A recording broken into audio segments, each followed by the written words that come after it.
Oi pessoal, eu sou Juliana e hoje a gente vai conversar sobre algumas leituras que eu fiz nesses últimos dias. Tem vários livros aqui. Tem aqui livros de contos, literatura russa, clássicos, horror, clássico, infantil. Bom, tem muita coisa aqui, um livro melhor que o outro. Eu vou começar falando aqui sobre um livro de contos. Esse livro aqui, inclusive, eu ganhei de presente de Páginas de Euterpe. Muito obrigada, Páginas de Euterpe. É um livro que eu queria ler há bastante tempo e me surpreendeu demais. Gente, essa autora aqui, Charlotte Perkins Gilman. Esse livro é O Papel de Parede Amarelo. Esse Papel de Parede Amarelo, na verdade, é um conto muito conhecido dessa autora, mas essa edição aqui, da editora Via Leitura, ele tem outros contos também da autora e me surpreenderam demais. Eu gostei bastante. Eu imaginava que eu ia gostar sim, porque eu já tinha ouvido falar sobre esse conto, mas eu gostei dos outros contos também. Então, eu vou falar um pouquinho sobre cada conto, mas muito pouquinho, porque, já são contos curtos. Aqui nós temos, contos de, no máximo, 20 páginas. Então, se eu falar, eu vou entregar muito para vocês. Então, eu vou falar só um pouquinho sobre o que é cada conto, porque eles são muito interessantes. E essa coletânea aqui, eu achei, que foi uma seleção muito bacana. Deixou, um gostinho de quero mais, eu quero ler mais dessa autora, sabe? Eu fiquei bastante interessada. Ela é uma mistura de Charlotte Brontë com Edgar Allan Poe, é bem isso, essa autora. Inclusive, esses contos aqui dessa seleção, o conto mais antigo, ele é de 1891 e o último conto aqui é de 1914. Então, sim, tem tudo a ver com a sua época, com a produção gótica literária da sua época. Isso acabou sendo reproduzido aqui na sua obra e eu gostei demais. Ela produziu aqui obras de terror e do suspense. Então eu vou falar aqui um pouquinho sobre cada conto, porque, olha, é muito bom mesmo. É o seguinte, o primeiro conto se chama A Glicínia Gigante. Foi publicado em 1891. E esse conto aqui me deixou com bastante medo. A história aqui, ela se divide, a história começa com uma família e depois passa mais de um século e nessa mesma casa, uma outra família nessa casa. Então tem uma questão aqui mal resolvida com essa família do passado e essa família agora que tá nessa casa que vai lidar com isso. Então me deixou com bastante medo, eu não esperava esse lado de terror, de suspense nos contos. Isso é bem forte, me deixou com medinho, inclusive de dias, de levar sustos sabe, com barulho, com essas coisas durante o dia. Eu achei muito, muito bom. O desfecho do conto, é bem impactante. O segundo conto é O Papel de Parede Amarelo, que leva o título. Ele foi publicado em 1892 e ele fala, muito sobre depressão pós-parto. E entenda que naquela época isso não era abordado na saúde, na literatura. As pessoas não tinham conhecimento sobre depressão pós-parto. E esse conto, ele tem muito de autobiográfico. Então aqui a autora passou por essa situação e ela já escrevia, ela já era autora, ela sofreu com depressão e ela contou para o seu médico, um médico inclusive muito renomado na época, ela contou para o médico o que estava acontecendo e o médico fez pouco caso com o que estava acontecendo com ela, mandou ela ficar em casa, no quarto, sem fazer nada, muito menos falou, nem leia, nem escreva, fica quietinha, você tá precisando descansar, fica quietinha no quarto. E ela tentou fazer isso, e aí é dito aqui que então ela piorou ainda mais, ela ficou a ponto de ficar louca. Então ela decidiu escrever esse conto, O Papel de Parede Amarelo, que diz muito sobre essa situação que ela viveu, a questão da depressão pós-parto, a questão do tratamento, ou melhor, a falta de tratamento que tinha naquela época sobre casos que aconteciam com as mulheres, que ainda acontecem, a depressão pós-parto. É algo muito sério e é interessante quanto ela, lá em 1892, já estava abordando esse tema aí tão importante e quanto isso é perigoso se não tratado. Um outro conto aqui se chama A Cadeira de Balanço, foi publicado em 1893 e caraca, que medo, fiquei com muito medo aqui, é bem assustador. Dois amigos, eles estão procurando um imóvel para alugar e eles vão ver uma garota bonita ali na janela e é muito assustador. Eles vão querer alugar esse lugar. Chamou a atenção deles ali por ter aquela moça bonita ali na janela. E o resto vocês vão ler para descobrir o que acontece. Mas, deu medo. Tem outro aqui, é A Porta Não Vigiada, 1894, ele foi publicado. Também muito bonito. Não vou falar sobre o que é, porque ele é super curtinho e eu vou acabar entregando muito aqui se eu falar. Quando Fui uma Bruxa, 1910. Nossa, esse aqui é sensacional. Ele traz uma reflexão, uma empatia. Vou falar um pouquinho assim. Imagina assim, ela tá andando ali pela cidade, a personagem, e ela vê de repente um homem que tá maltratando um animal. E ela pensa assim, nossa, se eu tivesse poder, eu faria com que o sofrimento que esse homem tá trazendo para esse animal viesse para o homem e não para o animal. E aí começa a acontecer. O homem tá batendo ali no bichinho e ele começa a sentir essa dor. A dor física que ele tá causando no animal, ele começa a sentir nele ali. Então assim, aí ela percebe, fala, poxa, parece que alguma coisa está acontecendo aqui. E aí ela começa a desejar, então, então peraí, deixa eu pensar. E se tal coisa? Então ele tem um tom ali de sobrenatural, mas que traz uma reflexão, que traz uma empatia e é bacana. Outro conto, Água Antiga, 1911. Esse conto aqui, ele vai falar sobre uma mulher livre, uma mulher que corre atrás das suas coisas, que faz acontecer e de repente se vê uma situação ali de repente ter que se casar com um homem, alguma coisa nesse sentido assim. E o final é bastante surpreendente assim e também, mais uma vez, traz uma reflexão. E o último conto, Se Eu Fosse um Homem, foi publicado em 1914. Nossa, esse conto é muito, muito, muito bom. Tem uma troca ali do homem e da mulher e é para pensar, para refletir e pensar, né, que ela publicou isso, né, mais de um século aí. Muito, muito bacana. É aquela coisa do conto, ele ser curtinho, mas ele traz todos esses. Ou a maioria desses. Eles são curtinhos, mas eles trazem aquela coisa de, poxa, eu queria mais, queria ler mais dessa autora. Foi uma experiência muito boa.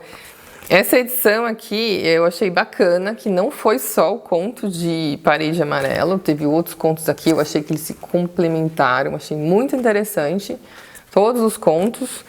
Tem aqui também um prefácio que eu li depois também da obra, porque vai ter aqui, né, vai falar sobre as obras, então eu li depois, achei muito bacana esse prefácio, fala da situação da autora aqui também, o porquê que ela escreveu O Papel de Parede Amarelo, show! E também no finalzinho tem referências bibliográficas. Então, além do suspense, do terror gótico, nós temos aqui contos que nos fazem pensar. E por falar em medo, eu aproveitei para ler esse livro aqui que eu queria já há bastante tempo, mas tinha esse receio. Bom, já que está aqui, então vamos lá, vamos ler. A Outra Volta, do Parafuso, de Henry James. Essa aqui é uma edição da Penguin. Tem a tradução de Paulo Henriques Brito e pós-fácil de David Browning. Gente, essa história, ela já começa de um jeito assim tão interessante, tão assim, ai, quero mais. Porque eles estão numa reunião ali entre amigos e eles começam a falar sobre histórias de horror, de terror. E aí Douglas, ele vai dizer o seguinte, olha, eu tenho uma história que eu nunca contei pra ninguém. Essa história é horrível demais.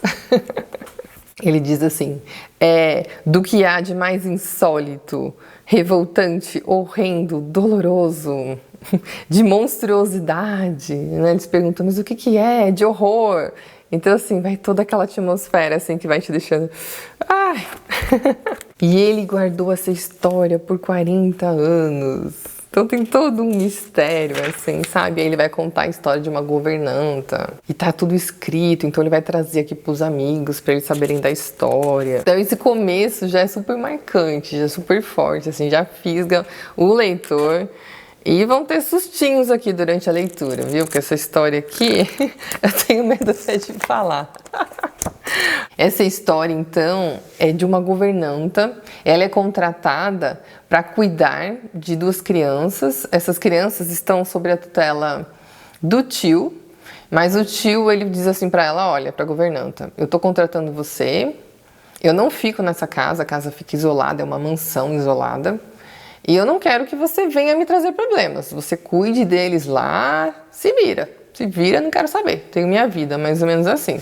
Então ela vai aceitar esse emprego, ela vai para essa casa e ela vai ficar encantada com essas duas crianças. É um menino e uma menina. E tem todo um mistério. A casa tem todo um mistério, vão acontecer algumas coisas ali. E você põe muito em dúvida ali as situações que acontecem, mas por que que esse tio não quer saber de nada? As crianças não têm mais, seus pais faleceram, né? Eles são órfãos. E essa governanta, ela vai querer resolver uma situação ali. E dá medo. Tem umas coisas aqui, sabe, que dá bastante medo. Mas é muito interessante aqui nessa história o ponto da perspectiva. Então você está vendo ali, você está lendo toda a história sob a perspectiva dessa governanta.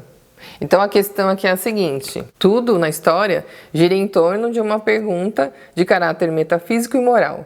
Até que ponto nosso conhecimento da realidade pode ser desvinculado da psicologia da pessoa de quem dependemos para ter um relato fiel? Porque o relato aqui é dessa governanta. Então até que ponto o que ela diz aqui é real? Até que ponto não é alguma coisa da cabeça dela? Então fica essa questão, assim, durante toda a leitura até o final. E tem uma questão nesse livro aqui também em relação às crianças que eu fiquei muito instigada, porque eu queria muito saber, assim, o que tinha acontecido, sabe? É contado ali algumas coisas do passado que aconteceram e eu fiquei, assim, preocupada, assim, sabe? Com essas crianças, com a integridade dessas crianças. E isso é muito interessante, mas isso não fica muito explicado. Ele fica um pouco implícito na história. Não é totalmente declarado ali, mas a gente acaba, eu pelo menos, acabei me preocupando ali com a integridade dessas crianças, sabe? Mas é genial esse livro e pra mim deu medo sim, tá? Confesso, fiquei assustada, assim. Mas dá pra ler, gente, dá pra ler. Se você é medroso, se você é medrosa, assim como eu, dá pra ler, só que assim, você tem que ler de dia. E mesmo de dia você vai levar uns sustinhos, assim, sabe? Com a porta que fecha com vento, com um barulhinho que você escuta, sabe? Até pra olhar no jardim lá fora, assim, mesmo durante o dia, assim, talvez vocês fiquem com um pouco de medo, assim. Ai, será que eu tô vendo alguma coisa? Mas passa, gente, cara. Isso aqui é um grande clássico. Foi publicado em 1898. Dali veio muitas outras histórias de horror, histórias de fantasmas. Então, é muito bacana ler isso aqui mesmo, assim, tendo medo, sabe? Interessante aqui, logo no texto de apresentação que tem aqui no começo da Penguin, sempre tem esse texto de apresentação aqui sobre o autor, sobre o tradutor, sobre quem fez aqui o pós-fácil, algum outro texto de apoio. É dito o seguinte, que Henry James, ele se mudou em 1875 para Paris e ele conheceu nada mais nada menos que Flaubert, o autor de Madame Bovary. E ele também era amigo de Turgenev.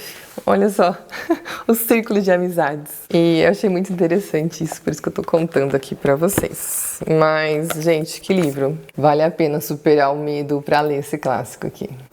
Comecei a falar de Ivan Turgenev, que era amigo de Henry James, porque eu li esse livro aqui finalmente, esse livro maravilhoso. Vamos pôr aqui mais perto aqui. Pais e Filhos, de Ivan Turgenev. Essa edição aqui da Companhia das Letras tem a tradução de Rubens Figueiredo. Então aqui nós temos uma apresentação, logo no comecinho do livro tem uma apresentação, que eu li depois também, tá? Não li antes, porque contém aqui spoilers. Aí tem a história. Depois nós temos aqui um ensaio de Ivan Turgenev sobre Hamlet e Don Quixote. E temos aqui um texto também de Henry James. É esse aqui mesmo, ó. Esse aqui. O Henry James escreveu um ensaio aqui sobre Ivan Turgenev, porque eles eram amigos. Inclusive, Emile Zola também, eles tinham ali a amizade. Um círculo literário ali muito bacana. Então, Henry James fez um texto aqui, são várias páginas, ó, da página 307 até a página 333. Falando sobre Ivan Turgenev, ele fala, inclusive, o prazer que foi para ele conhecer Ivan Turgenev. Nossa, eu achei muito bonito esse texto aqui, do Henry James, gente. É muito interessante. Ele fala como ele conheceu o Ivan Turgenev, como ele era, sobre crítica literária, sobre assim como ele levava a vida, até sobre Gustavo Flaubert ele fala aqui um pouco também, bem interessante aqui. E o que Ivan Turgenev tinha de tão diferente, de tão especial, tudo isso é dito aqui nesse texto. Eu gosto muito assim que um clássico tenha algo a mais, entendeu? Além do livro. E vamos falar então sobre a história de Pais e Filhos. Esse livro aqui eu já deveria ter lido ele em 2022, ele estava na minha lista de 12 livros para 2022 e eu não li, foi o único livro da minha lista que eu não li. Eu acho que eu fiquei com um pouco de medo, sabe? Porque ele é um clássico que foi publicado em 1862 e eu acho que isso me assustou um pouquinho. Eu achei que, sei lá, ia ser difícil, mas gente, não é difícil. Isso aqui é uma leitura simples, porém profunda. É uma escrita gostosa, entendeu? De ler, interessante. E aqui Pais e Filhos vai abordar o quê? O conflito entre gerações. Então você imagina, em 1862 já havia esse conflito entre gerações. Hoje em dia, esse livro aqui, ele parece até que ele é mais ainda atual, porque hoje em dia, né, os conflitos são maiores ainda. Então, né, como um clássico conversa com a gente nos dias atuais. É incrível, é lindo, eu me emocionei com isso aqui, eu devorei esse livro aqui. E além da questão do conflito, que é lindo demais, tem a questão também que eu gosto muito do niilismo. Então o niilismo aqui, nessa época, era tratado apenas na filosofia. Ivan Turgenev trouxe o niilismo para a literatura e foi pioneiro. Isso foi muito inovador. Não se tratava do niilismo na literatura. Então esse choque de gerações é algo muito natural e é tratado até hoje. Então esse livro aqui ele é muito enriquecedor. Ele traz muita reflexão. Tem um personagem aqui que ficou muito famoso, que é discutido muito até nos dias atuais, que é o Bazarov. Não sei nem se é assim que se diz, né? Bazarov. Ele é um niilista. Os valores que ele traz ali, o seu amigo aprendiz que também tá, né, seguindo o mesmo rumo dele ali. E aí você vê os pais desses dois personagens, os valores desses pais, o que eles carregaram, o que eles fizeram para criar esses filhos e de repente esses filhos olharem para ele assim, desse jeito, né? Até um certo tipo de deboche de tudo que eles receberam, de tudo que veio. Então esse choque de gerações, gente, é incrível o jeito que é tratado aqui, mas é tratado de uma maneira muito simples, uma questão psicológica. É lindo o olhar dos pais desse personagem aqui, do Bazarov. Gente, tem uma passagem aqui que é linda demais, que acontece algo aqui, os pais deles têm ali um diálogo. Então a história aqui se passa muito em diálogo, sabe? Esses diálogos são muito enriquecedores, você sabe muito da história. Nesses diálogos você descobre muita coisa. Gente, é lindo, é lindo. E esse amor dos pais, essa questão dos pais se preocuparem, aconteça o que acontecer, os pais estarem ali, os pais olharem para os filhos. E como é diferente o olhar dos pais para os filhos e o dos filhos para os pais, né? Esse choque todo. Gente, que história linda. Essa história me deixou, assim, com vontade de quero mais de Ivan Turgenev. Tem tantas passagens lindas aqui nesse livro. Eu marquei muita coisa, gente. E o final... algumas pessoas acham simples demais, mas assim, é tão real, é tão simples, né? Esse final. Putz, olha só, eu achei tão bonita essa parte aqui, que é o casal, o pai e a mãe, eles estão conversando sobre um filho. E ele diz o seguinte: um filho, o pai diz, um filho é um pedaço cortado de nós. Ele é um falcão, sentiu vontade, voou para cá. Sentiu vontade, voou para longe. Mas eu e você, o pai e a mãe, somos como o cogumelo no oco de uma árvore. Ficamos pertinho um do outro, sem sair do lugar. Só eu vou continuar sempre para você, assim como você para mim. Então, né, a gente já sabe disso, mas a teoria é muito mais fácil do que a prática, né? Nós criamos os filhos para voarem, né? Nós criamos os filhos para o mundo. É lindo, gente. Que livro sensacional.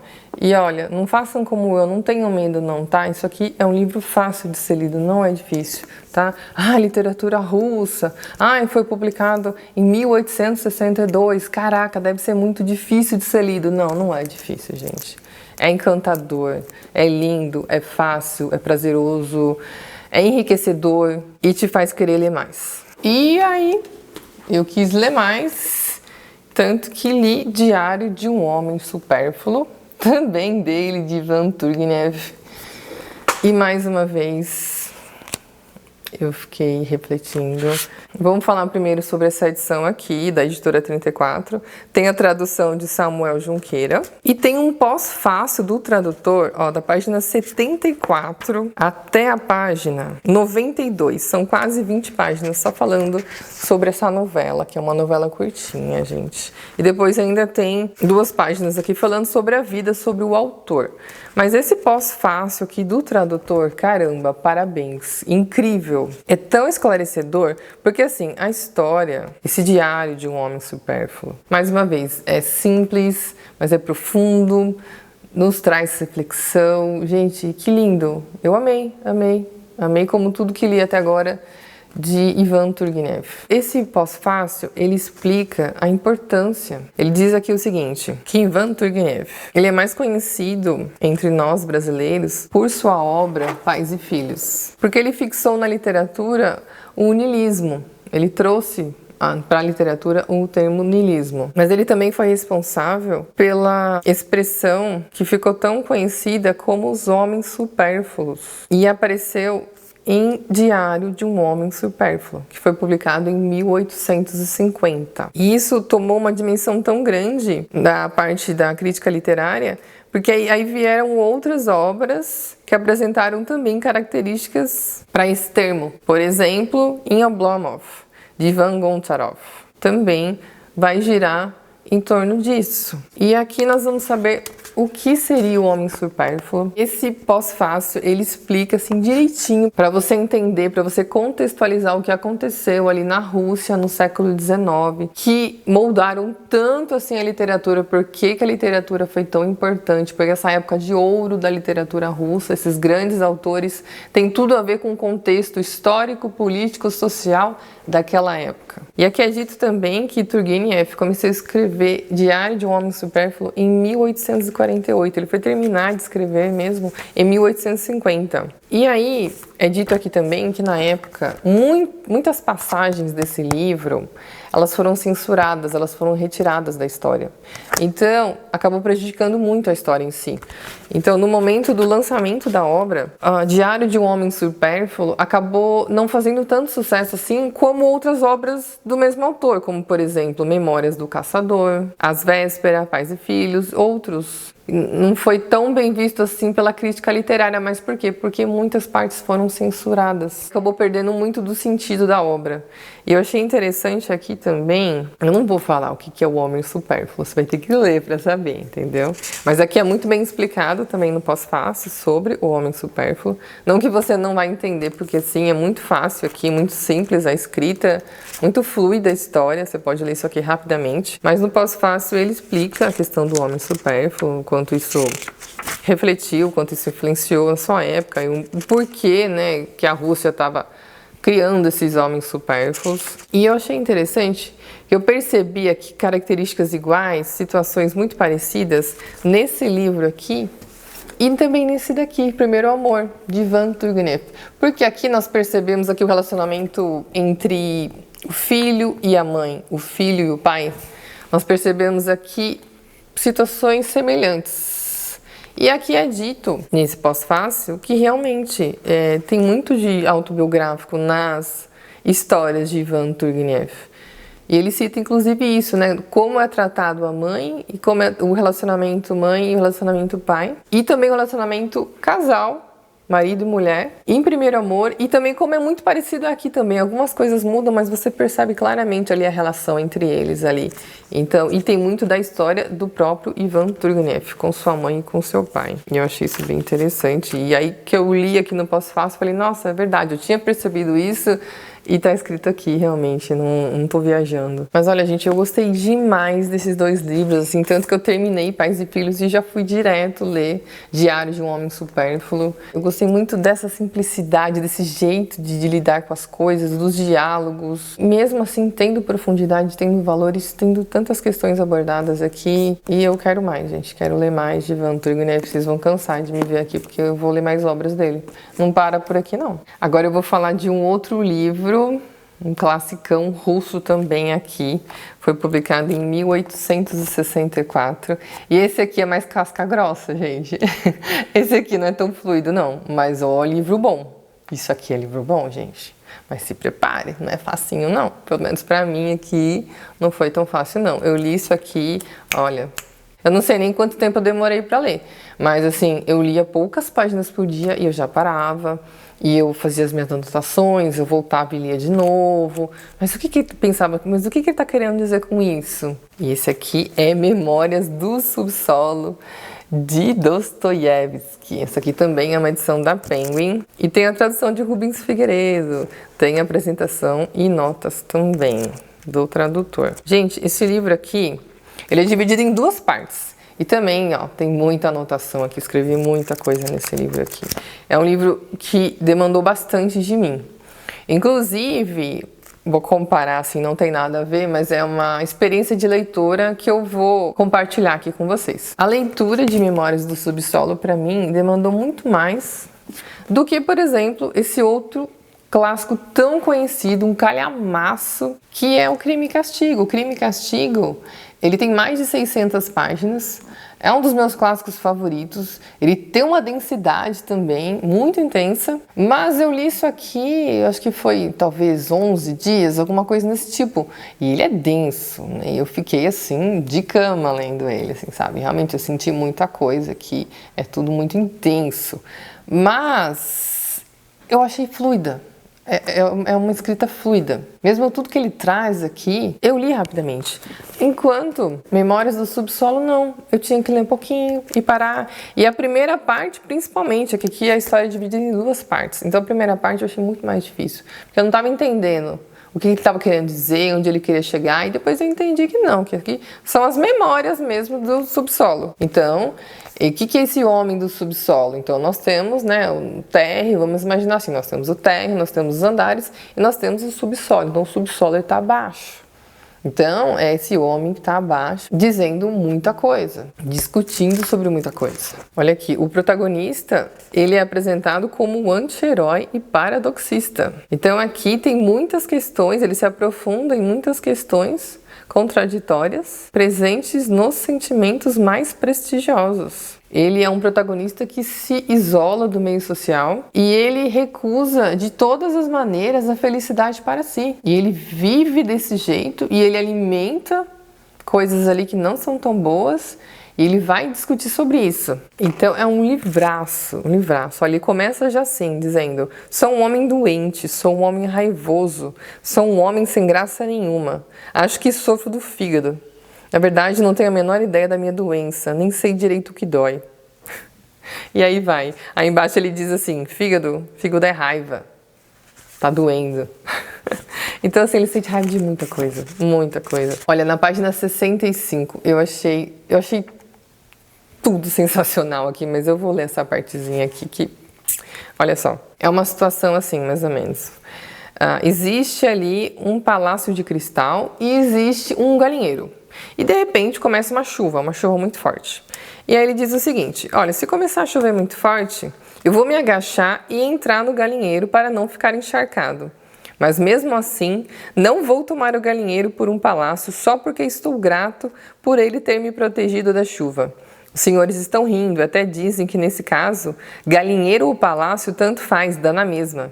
Sim, respondo eu, de fato, se a questão for viver só para não ficar encharcado. Mas o que se vai fazer se eu meti na cabeça que não vivo só para isso e que se é para viver, então que eu viva logo em um palácio. É minha vontade, é meu desejo. Mais abaixo. Mas, por enquanto, não vou tomar um galinheiro por palácio. E assim vai, gente. A história toda, assim, cheia de questões que coloca a gente para refletir. Mas ó, fácil não. Vai falar inclusive até de família, de relacionamento pai e filha, casamento, amor. Nossa, é muita coisa aqui abordada. E a ciência, otimismo, racionalismo. Caraca, é muita coisa. São poucas páginas e uma densidade, um conteúdo, caraca, não tem nada a ver essa coisa da leitura ser fluida, ser boa ou ser ruim. Não é porque um livro é mais difícil. Não, peraí, você vai ter que se dedicar mais a essa leitura. Você vai ter que pensar mais. E aí eu li um clássico infantil que me surpreendeu muito também, porque, gente, se eu for ler isso aqui para uma criança, eu não vou ler para uma criança isso aqui, tá bom? Já vou falando. Essa aqui é As Aventuras de Pinóquio, História de um Boneco. Aliás, esse livro aqui eu também ganhei de Páginas de Euterpe. Páginas de Euterpe, ó, tô lendo. Muito obrigada pelos livros, pelos presentes. Essa edição aqui da Clássicos da Área é uma edição bolso de luxo. Nós temos aqui o texto integral de Carlo Collodi. E aqui é dito o seguinte: essa história ela foi traduzida para mais de 240 países e foi adaptado diversas vezes. Então, assim, muito se perdeu da história original. Eu mesma não sabia da história original aqui, tá? Tem muita coisa aqui que eu não sabia. Eu conto a história do Pinóquio para os meus filhos, mas ela é bem diferente. Ela é muito reduzida do que tem aqui, porque aqui tem coisas assim que assustariam muito as crianças. A primeira história, ela acabou em 1881, essa primeira parte. O final de Pinóquio, assim... sabe, é assustador, assim, sabe, não parece que é pra criança, é pra assustar a criança, na verdade, assim. Aí depois, ó, 16 semanas mais tarde, o autor ressuscitou a história e foi pra segunda parte dessa história. Então a primeira parte acabaria aqui, ó, página 95. Seria isso aqui, acabaria a história de Pinóquio. Aí que vem muitas e muitas aventuras, muitas e muitas e muitas aventuras. Muitos capítulos aqui que vão acontecer coisas com Pinóquio, esse boneco de madeira que vai passar por muitas e muitas situações até aprender que ele precisa ser bondoso, que ele precisa ser honesto, que ele precisa respeitar o seu pai, fazer o que é certo. Então tem várias lições de moral aqui nessa história. Ele vai passar por muita coisa até conseguir se tornar um menino de verdade. Tem um capítulo aqui, eu não vou falar qual é o capítulo, porque o nome do capítulo já conta o que vai acontecer no capítulo todo, é um baita de um spoiler. Mas que ele vai para um lugar assim, e aí ele acha que é tudo lindo, que é tudo maravilhoso, as pessoas estão chamando ele para aquele lugar onde ele não precisa estudar, onde ele vai só se divertir, ai que gostoso, a terra dessas crianças. E aí você vê que não, que tem um interesse maior. Por que estão chamando você para ali? Né? Você vai ser transformado no quê? O que você vai ser? Olha a reflexão que fica. Será que é tudo bom? É tudo fácil? Será que você não está sendo usado? O que você vai se tornar? Em um dos momentos ele vai para uma cidade que chama Cidade do Apanha-Trouxas. Um outro lugar ele vai que é para o País das Brincadeiras. Então, né, essa inocência de achar que... você vê essa inocência até nas pessoas, né? De não olharem as coisas um pouco mais a fundo. Mas o porquê disso? O que eu vou me tornar? Ele é uma marionete. Com uma reflexão ali também de você não acabar sendo uma marionete na mão dos outros. A importância aí dos estudos, a importância de ser correto e etc. aí. Me surpreendeu bastante, eu não esperava essa coisa, principalmente a primeira parte. Essa questão... um pouco mais assustadora da história. As coisas que acontecem aqui de assustar mesmo até um adulto. É muito bacana. Aí depois vem a segunda parte, vem os ensinamentos. Mas foi uma grata surpresa ler Pinóquio aqui no original. E aí eu li um outro clássico também do horror, um baita de um clássico aí que todo mundo já conhece, já tá na nossa cultura, que é Drácula. Já falei sobre Drácula aqui em outros vídeos e foi sensacional, assim como quando eu li Frankenstein, que me surpreendeu demais também. Eu amo essa história, esse clássico. Foi sensacional também ler Um Médico e um Monstro. E agora, para fechar essa tríade do horror, do clássico, Drácula, de Bram Stoker. Me surpreendeu demais. O começo dessa história aqui me deixou com baita medo, sabe? Fiquei bastante assustada. Foi esse livro aqui que me destravou um pouquinho para eu ler aqueles outros ali, tá? Fiquei com vontade de ler mais. Nossa, que delícia! Que delícia ler, assim, o original. Porque a gente sabe, né? A gente vê muitos produtos que se derivaram disso, de Drácula, né? A gente já sabe que Drácula não foi a primeira história sobre vampiros na literatura, mas nós sabemos que Drácula é a principal, é a maior história. Tantos filmes e tudo que veio depois. É muito incrível você ler a obra no original e ver a diferença, ver, né, como as coisas mudaram. Tudo escrito em diário, em carta, em publicação de jornal e toda a atmosfera gótica.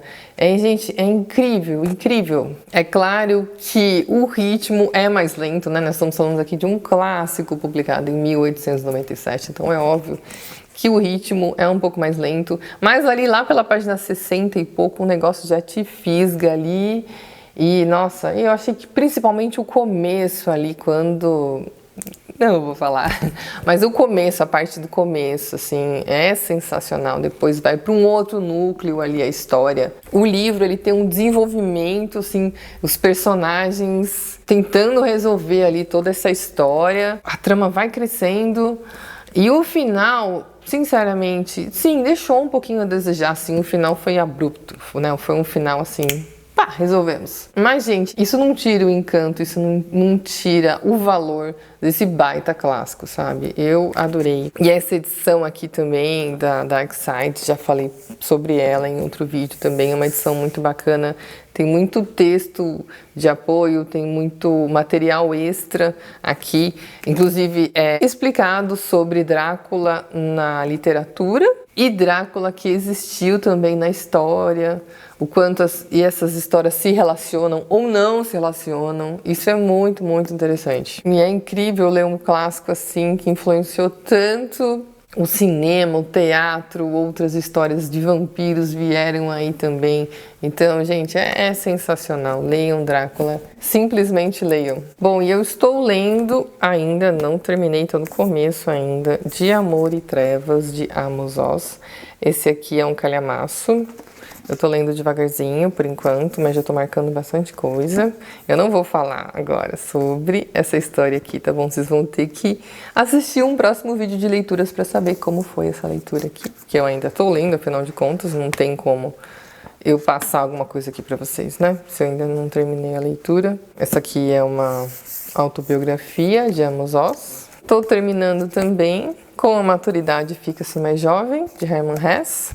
Também, esse livro aqui são textos curtinhos, então assim, eu tô lendo sem pressa, leio 2, 3 páginas por dia, penso um pouquinho e vou para uma outra leitura. E essa aqui é uma autora nacional, contemporânea, ganhei esse livro dela, estou lendo, estou quase na metade. Esse aqui é O Pássaro Secreto, de Marília Arnaud. É uma história que vai lidar ali com muito lirismo, com muita delicadeza, pelo menos até agora, sobre questões familiares, e eu tô gostando bastante. É isso, pessoal, esses foram os livros que eu li esses dias. Obrigada pela companhia, um beijo grande e tchau, tchau.